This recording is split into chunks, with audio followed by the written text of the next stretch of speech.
Hi guys, MrRoflWaffles here. Today we're going to be talking about the Mob of the Dead plane, specifically because Craig Houston mentioned the plane at Comic-Con this year. Like I've said in previous videos, Call of Duty have had a presence, Treyarch have had a presence, and I have sent forth my locksmiths, my people to secure the keys of information for the community, and one of those people, Brandon DeSorbas, has come back and said, yeah, Craig Houston mentioned the Mob of the Dead plane, and so I thought it would be a good idea to jump back into the Gorod Krovi Zulu message, which also mentions the plane, and see if we can suss out what is going on. First things first, I want to say thank you to Tops for sponsoring this video. This time round, they've got a zombies-related app. Yes, and it's actually related to The Walking Dead. So the idea is that you jump into the app, you start unpacking cards, those cards will be related to all things The Walking Dead, so you might get a certain character from a certain season who may or may not now be dead. R.I.P. I put this hat on just for the purpose of that gag. Press F to pay respects in the comments right now. But if that sounds like something you guys are interested in, then there's a link in the description down below. You can download it on iOS or Android. Feel free to do so. Without further ado though, let's talk about the Mob of the Dead plane. We've seen the plane multiple times in Black Ops 3. It's on the roof in the Giant. It's flying overhead in Shadows of Evil once you open the Apothicon Rift Stone. It's in Zetsubou no Shima as well. And so it's weird that we keep seeing this plane, we keep having sightings of it, but we don't really know why. And it doesn't really fit with the canon that we necessarily think we understand from Mob of the Dead itself. So there's clearly something very peculiar going on here, but today, let's focus on these translations that I've got from two people, who I'll give you the names of in just a moment, of the Zulu message in the map, because I think that these are going to give us a nice little bit of insight into the potential outcome of this journey. First of all, we've got a translation from WillyBuck115, or William, and his translation is as follows. It was the day when the strange plane had a crash landing. In a way, we tore through time and space, flying over, ellipsis, places that were not supposed to be there. There was no sign of the remains. I do not know where it landed. Honestly. So, interestingly enough, we start to get a little bit of a picture of what's going on here that we don't really get if we Google Translate it. Now let's get our other translation. This one is from John, or Lemon Squeezy on Twitter, and he says, "It was a strange flight. The plane crashed.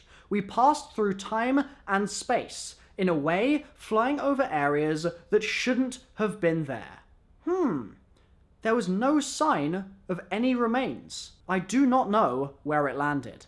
Honest." So, from both of these, we kind of can get the interpretation, the vibe, that someone here is being questioned about their strange flight, their flight through time and space. Now, I've heard a couple of people speculating that this is the plane in Zetsubou no Shima that we shoot down, but we have no real reason to believe that that is a plane flying through time and space. And I'm also suspect of the idea that there'd be any survivors of that, because, I mean, plane goes boom, right? So I don't think that's the case. I think that the Mob of the Dead plane is much more likely. And the fact that we don't see the Mob of the Dead plane in Gorod Krovi as well, and this is seemingly talking about the end of that plane's journey, I mean, it's a really, really interesting topic, right? Why is the plane stationary in the Giant? Why has it landed in the Giant, but then it's airborne again over Shadows of Evil and over Zetsubou no Shima? What on earth is going on there? Is it one continuous flight, or is it a flight that in some universes stops off, finishes at the Giant, in other universes might stop off at the Golden Gate Bridge, in other universes might not stop at all? Is that what's happening here? Are we seeing the fractured universe that Monty has told us about, causing some inconsistencies in these characters' stories? I also think it's really interesting that the characters here are almost being questioned. Like, it's as if someone has found them at the end of their journey, they're standing there going, oh man, this isn't where I was expecting to end up. I'm not on Golden Gate Bridge right now. I'm not back home. No way. I am somewhere else. And wherever that somewhere else is, someone has come along and said, oi, how did you get here? And they've gone, well, we were on a plane and it crashed, but I think we went through time and space while we were flying. And the person there's like, yeah, fat chance. Where are the remains? And the person's like, I don't know. I don't know where the remains are. Honestly, like, I'm being honest here. I don't know. So that's the vibe that I'm getting for this, but it poses the question, what the hell? What on earth is going on with this plane? If we think about the canon of Alcatraz, right, of Mob of the Dead, of Alcatraz Island, Sunset Strip, well, in brief, the characters go up to the roof, Weasel's plan is seemingly set up to fail, and so the 3 other characters kill Weasel. They then get executed by electric chair 3 weeks or so later. So, they dead. R.I.P. Sal, it's been emotional. So, that happens, and then they end up in purgatory, and they go through their loop over and over and over again, dying in an electric chair, going back to the island, dying in an electric chair, going back to the island, etc., and eventually, presumably, Weasel breaks the cycle by killing the other 3 characters, instead of the reverse that happened oh so long ago, when they originally started their death process, I suppose you could say, and they killed him on the roof. So that is the breaking of the cycle. Now, the reason I bring this up is that if Weasel breaks the cycle, then the idea, I would presume, would be that they all just sort of float off into the ether. Their souls are freed. They dead. That's great. But in the Shadows of Evil map, when we see the plane flying overhead, we don't just hear one voice. We don't just hear Weasel flying away from the island.